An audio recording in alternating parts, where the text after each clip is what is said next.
Welcome to the Rim Break Rodeo. We hope this video helps.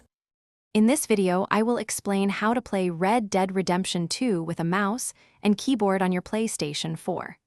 Many players prefer the precision a mouse and keyboard offers, especially for aiming.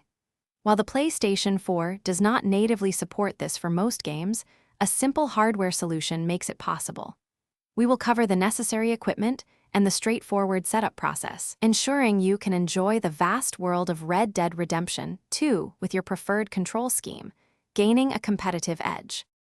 Choosing the right adapter is crucial for a seamless experience. Look for devices specifically designed for console gaming, often called keyboard and mouse converters or adapters.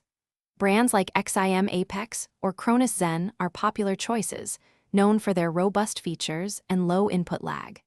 These adapters typically connect via USB and emulate a controller, allowing your PlayStation 4 to recognize your mouse and keyboard inputs. Always check compatibility with your specific peripherals before purchasing.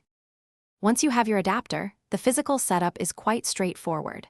First, connect the adapter to one of your PlayStation 4's USB ports. Then, plug your mouse and keyboard into the adapter. Many adapters come with a companion application for your computer or smartphone, which you will use to configure settings. This is where you can fine-tune mouse sensitivity, remap buttons, and even create custom profiles for different games, ensuring your Red Dead Redemption 2 experience is perfectly tailored.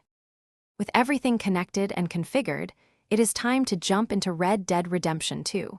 Spend some time in the game's open world or a less intense mission to get accustomed to the new controls. Adjust your mouse sensitivity until aiming feels natural and precise. Remap any keys that feel awkward or inefficient.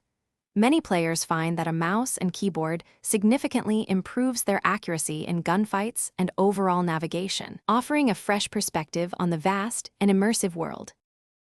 Thanks for watching. Consider subscribing if we helped you.